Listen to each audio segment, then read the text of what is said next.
Ah, buenas noches. En esta oportunidad, mis compañeras Francesca Chávez, Andrea Muñoz,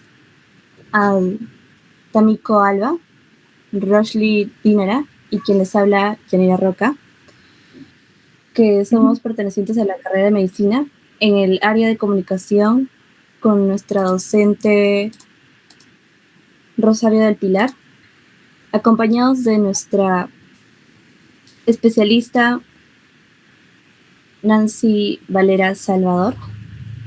Vamos a hablar sobre la enfermedad pulmonar obstructiva crónica, más conocida como EPOC. Bien. Sí. Primero, los datos de nuestra entrevistada, que son nuestra especialista estudió en el Colegio San Agustín Pampas, en la Universidad José Faustino Sánchez Carrión de Huacho. Su especialidad es en neumología, ¿verdad? Bien. Doctora, ¿nos podría hacer una breve explicación sobre la EPOC? Claro. Buenas noches a todo el grupo. Qué gusto, como dije, volver a verlos. Bueno, para hablar lo que es un EPOC. Como dije, el EPOC es una enfermedad obstructiva crónica, como su propio nombre le dice, es crónico. Significa que ha tenido que pasar un buen tiempo para poder llegar a tener esta enfermedad. Y en sí, en conjunto, ¿qué es la EPOC? Es una enfermedad obstructiva a nivel pulmonar que, es una enfermedad que nos va a dificultar sobre todo el flujo respiratorio, el flujo aéreo a nivel pulmonar. Eso es como definición de la EPOC. Sí, doctora, buenas noches. Mi nombre es Rosy Felipe. Un gusto conocerla. En este caso voy a proceder con la primera pregunta, que viene a ser ¿cómo se diagnostica la EPOC? Perfecto. Para poder hacer nosotros un diagnóstico de la EPOC, como siempre he dicho y desde la universidad me enseñaban a mí también, hay que hacer unidad clínica. Muchas veces nosotros cuando hablamos de diagnóstico de EPOC, todo lo relacionamos, o cualquier enfermedad en realidad, todo relacionamos a lo que son exámenes de laboratorio, apoyo al diagnóstico, radiografías, y en realidad no. Para mí, hacer el diagnóstico de una enfermedad siempre va a ser lo primordial, hacer una buena anamnesis, hacer un buen examen físico y hacer unidad clínica, ¿no? Cuando ya tenga yo todos esos datos, recién voy a poder yo pasar a pedir ayuda o a pedir apoyo de algún otro equipo para hacer diagnóstico y sacar una conclusión. Entonces, en cuanto al EPOC, ¿cómo lo diagnosticamos? Buscando signos, síntomas de inicio y luego haciendo exámenes de laboratorio que nos van a ayudar a confirmar este diagnóstico. Continuando con la pregunta, ¿cuáles son los factores de riesgo que pueden contribuir al desarrollo del EPOC? Bueno, la enfermedad como tal, como les dije, es una enfermedad crónica y es una enfermedad irreversible. Hay que tener en consideración eso. Los factores de riesgo que van a contribuir a que un paciente tenga EPOC pueden ser múltiples, desde los hábitos, desde el estado nutricional del paciente, desde el factor genético. Pero si hablamos de las causas principales de la EPOC, el principal va a estar relacionado sobre todo con la exposición al humo o al constante uso del cigarrillo, que también está relacionado el cigarrillo como la causa principal de un cáncer de pulmón. Otro factor o otra causante de la EPOC viene a ser las exposiciones a humo, a polvo. En el caso, por ejemplo, de las zonas altoandinas, como les decía, una de las causas es la exposición al humo de leña. Y En lo que son los laborales, tenemos las causas de la exposición al polvo, como el caso de los mineros, los agricultores, exposición a combustibles, por ejemplo, como los que trabajan realmente en contacto con lo que son combustibles. Y en lo que son factores genéticos, pues es el déficit de una enzima que se va a producir a nivel del hígado, la alfa-1 antitripsina, que son muy pocos, en realidad sí. La causa principal definitivamente va a ser la exposición al humo del cigarrillo.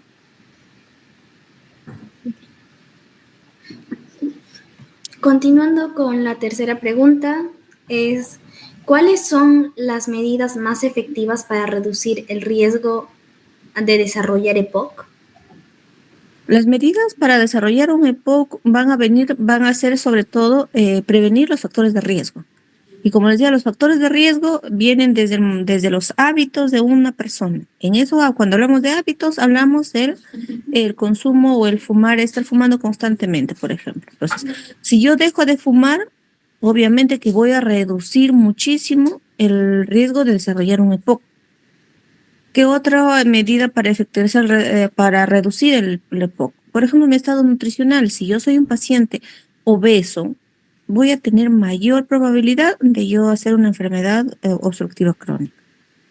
Si yo soy una persona desnutrida o soy una persona que tengo enfermedades colaterales, como por ejemplo la diabetes, soy hipertenso, soy cardiópata, van a ser factores que también van a hacer que yo tenga una alta probabilidad de terminar o desarrollar enfermedades obstructivas crónicas.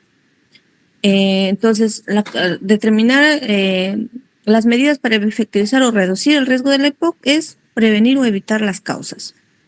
Lo que es exposición al humo de leña, en el caso, por ejemplo, de las zonas altoandinas, es evitar estar cocinando constantemente con leña. Pero si ustedes ven en las zonas o en la sierra, sobre todo, es muy poco probable porque la gente lo hace como constantemente. Entonces, una medida ahí efectiva, por ejemplo, sería recomendar al paciente de que si va a seguir cocinando con leña, lo haga en una zona más ventilada, en una zona abierta, para evitar una alta concentración de humo que permita o que al paciente lo exponga a una enfermedad crónica.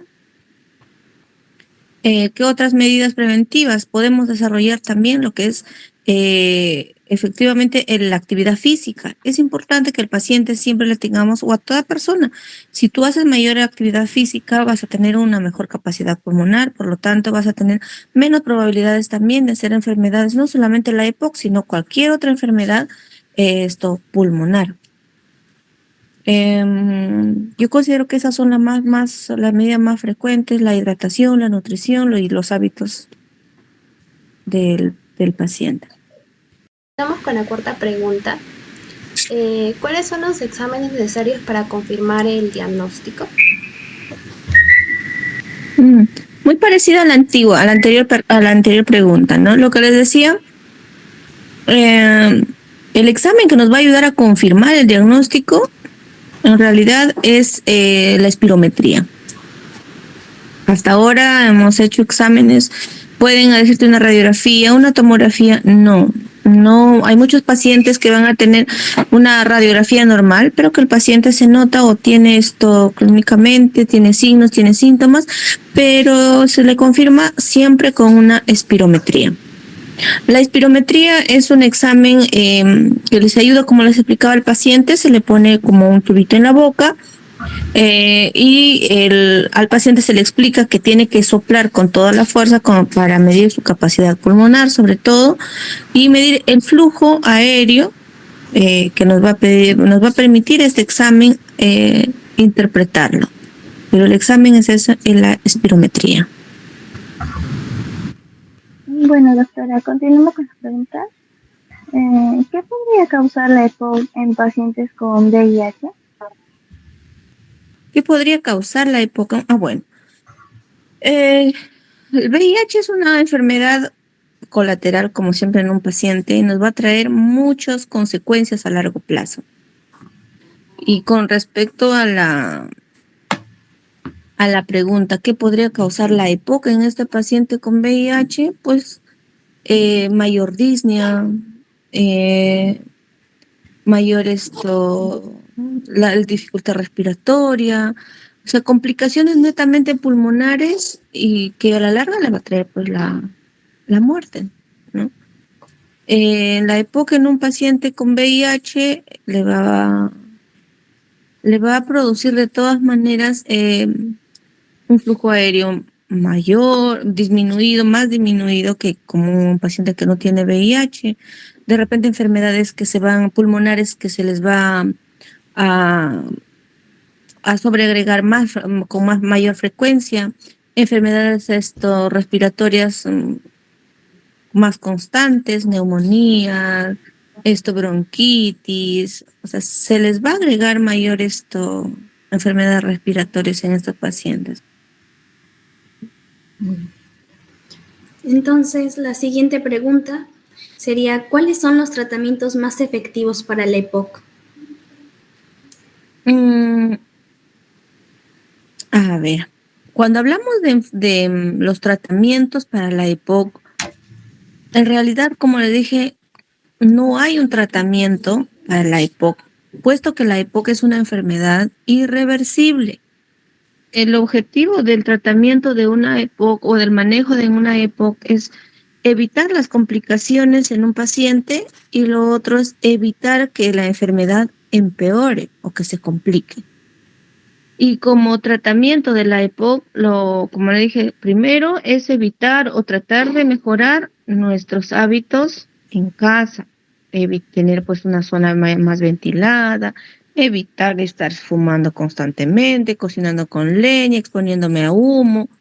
En cuanto al estado nutricional, pues tendría que evitar yo excesos como la obesidad, la hidratación, que es muy importante en este tipo de pacientes. Ahora, como medios farmacológicos, en tratamiento, vamos a tener siempre lo que son los esteroides y los otros los broncodilatadores.